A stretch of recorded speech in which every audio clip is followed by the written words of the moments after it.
Good day to you all, citizens of the universe, from the Fun Squad Central Command in the beautiful and serene Fort Lyon, Colorado. We bring you yet another global transmission. If you are receiving this transmission, you are the Fun Squad. Thank you for joining us on this Thursday, May 10th, 2018. Welcome. It is currently 11:07 p.m. It is a balmy 75 degrees here in Los Angeles. The sunrise and the sunset were at 5:46 a.m. and 7:53 p.m. respectively. Thank you for joining us once again. It has been a busy 10 days since my last transmission to you. I think my last transmission was about 10 days. I've just been busy, and I haven't had a good time to do it. Every time I turn around to do it, something has come up. So I'm trying to get you caught up here pretty quick. I was able to go to Denver with my AA and NA friends to get my truck. So it is here, it is safe. It started right up, jumped it with a battery, and we drove, and Mike, my friend, drove it up here. And so it's been a great, it was a great time. We talked about recovery, going up there, and recovery coming back, and we gossiped a little, and no, it was great. We had a good time, and the truck ran great. Mom got me some tires for my birthday. 2 tires. I needed a tire because the spare was on there, and the other tire was had a screw in it, and they wouldn't plug it because it didn't hardly have any tread on it, and because they want to sell you a new tire. So but we got it here, and we didn't even get the tires put on because I didn't have time. We wanted to get back before it got too late. I had to be back by 10 because I didn't have a pass. So, but we got all that done, and so that was great. I wanted to show you a couple of things here. So I was able to get my 120-day coin from AA.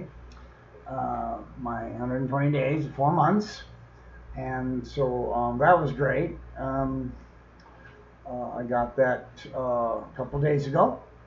On the 8th, I think I got it on. I think I got it like a day early or something. I don't know. I wasn't paying attention to the date.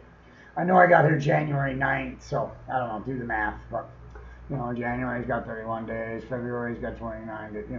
So I don't know how it works out, but anyway, so I was able to get that, so that was fantastic. I really liked that. It's purple, so I thought that was kind of an interesting color. NA does not, our NA here doesn't have keychains for the 120 days. I still have my 90 day. And then the next next keychain I can get, it'll be the 6-month one here. Because the NA doesn't have a lot of funds for that kind of stuff. So that's fine. I can wait for till 6 months. That's fine, no problem. I got my tackle. I got all kinds of stuff. My tackle and stuff. And then there's my fishing poles there. I also took a trip to a friend of mine's in Swink, Colorado. His name's Perry, and he saw me on Facebook, and I didn't realize he was living down here. But Swink is about, I guess it's about, it's 20 miles to La Junta, so it's about 26, 27 miles. Pretty much due northeast. And so, no, I'm sorry, northwest, and from here, and so I took a trip up there, even though I don't have my driver's license. I just needed to drive my truck, because everybody else couldn't drive my truck, and I couldn't drive my truck, so I took a risk, and I took my truck over to Swing, and saw Perry, and we had a good time. He'd been living over there in his old mom and dad's house. They died and left him in this house.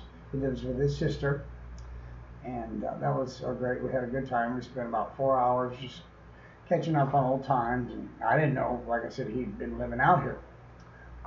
But he saw me on Facebook and he's like, "Oh, I'm like 30 miles from here." I'm like, "What?" And he's like, "I'm living in Swink." And I'm like, "Oh, that's great." So I'm supposed to see him for my birthday, which is on the 15th. But I don't know if I'm going to go over there or not. I'm taking enough chances. I just kind of wanted to drive my truck and see how it would do, for myself. Even though, I was in the passenger seat the entire way here, it's running fine. So I just kind of felt I needed to drive it, so I did. So I have that confession to make. So there. So, but the couple days after I got the truck here, I noticed, starting to slip a little bit, starting to dwell on the past and dwell on the future a little bit. I kept thinking, well, how am I going to get my license back now? And so I started, catastrophizing over that. And, within 5 minutes of me trying to figure a plan out to get my driver's license back, I had myself kicked out of the fort and in jail, and all this stuff is going through my head. I'm like, oh my God! I'm like, I just need to stop. So I had to tell myself to stop. I'm like, literally out loud, stop, Stephen, stop.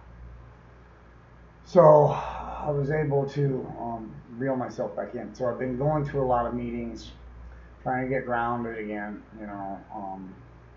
and focus on the here and now, and concentrate on the moment, on living in the moment, like I've been doing. But I know the day is coming when I have to deal with this, So I'm trying to figure it out where I can do it in a way that's the right thing to do. And it's tough to know, what the right thing to do is sometimes. Do I need to call the clerk of the court? Do I need to call the public defender's office? Do I need to call the prosecutor? Do I need to go turn myself in? It's like, well, what is the next right thing to do? Because every time I trust somebody else, inevitably it gets me in some kind of a jam. That's how I lost my license in the first place, was, trusting these people who have good intentions and have my best interests at heart, but they haven't been through what I have been through. They don't know they don't know the details. They don't know what I know, and they don't have my experience with the judicial system and the bureaucracies and the governments. And there's 3 different government agencies: the state, the city, the courts. So they don't know how it's going to go down, and I pretty much do. But they don't want to listen to me because I'm an idiot and I don't know what the hell I'm talking about, and I need treatment. But then that's how I wound up losing my license, was listening to them. And they had good intentions, but they just don't understand how it goes down. They don't get it. So, and I do. So now I'm going to have to come up with something. But I did hear something very interesting in the AA meeting tonight in Lamar. A lady I respect a lot shared this, and she said that, just because doing nothing is also an action. Basically, is what she said. Doing nothing is also an action. It's inaction, but it's action. It's doing something. You don't have to do anything right this moment. I'm not wanted for murder. They're not coming to the fort to get me. So even if I wait 2 years before I deal with this, it might be okay. I might be more financially able to pay the stuff off that I need to pay off first. Didn't show up with ready to get a driver's license, and that might count for something. Plus, I will have been here for some time, and so that really made me think. She didn't suggest any of these things directly. She just kind of intimated that. Or she didn't even really hint it. She just said, you don't necessarily have to do anything right this moment. And she wasn't necessarily talking to me. Although it did speak to me in that way. So I thought that was great. And I thought, oh, maybe I should just relax about this whole thing, you know. I don't have to do anything today, which is great. But I know that will have to do something one day. So, you know, there's that eventuality that I will have to deal with this. So, I'm trying to think about that a little bit. And I think I'm going to come up with a plan of, you know, letting my case manager in on it. Although I hope that's not a mistake. I did let my counselor know about it, but of course he's, you know, he's this Mr., you know, system infiltrated dude who, you know, doesn't have a freaking clue as to how, you know, the real world works, because he's never been in trouble in his life, probably. And, so, but anyway, so, you know, he's got it all planned out that God is going to work it all out. Well, that's great, but I just didn't get the memo. So I'm not trying to be negative, but it's hard to see, you know, how God is going to work all this out. And it's not just going to miraculously, you know, go away. I have to do something. So, you know, when people tell me that, I'm like, well, what does that mean? You know, does that mean I can just sit here and go like this and God's going to take care of it? Well, then they say, well, no. Well, then what should I do? Well, I don't know. Well, I thought you said God was going to take care of it. So, you know, they have all the answers, but they don't know anything. I do know that God is going to take care of it. I know that, and I believe that, and I have faith that God will take care of it. But I also have to do some stuff. And it's just tough to know what to do. So I'm going to be praying about it a lot. Honestly, I'm going to pray about it, and I'm going to do my best to get this situation resolved in a manner that, you know, is acceptable to everybody. Because, but mostly to myself, you know. If they don't want to do it long distance or something, I'm not going to, you know, Denver to turn myself in over some stupid traffic thing. Yeah, which is not going to happen. So we'll see what they say. They'll either want it, you know, off their books, or they won't, I guess. You know. So I'm going to try to get it done, you know, in the next 6 months. I am not having any luck smoking. This is not helping me to quit smoking. Having all this pending stuff, you know, still got this chaos and this turmoil in my life, which I was desperately trying to get resolved before I got here. But through the, you know, series of cosmic, catastrophic coincidences, the powers that be saw other things, and maybe it's, you know, maybe it was God doing it, but I don't think it was God doing it. I don't think He's trying to teach me another lesson. Maybe He is, but I think a lot of this stuff comes from the enemy trying to drag me down a little bit, trying to keep me where I'm at, keep me trapped in the past, or keep me trapped in the future, rather than keeping me trapped in the moment, which is where I need to be trapped, which is where I am trapped right now. I'm having this video log with you people, and I'm actually enjoying myself now. So thank you for listening to me.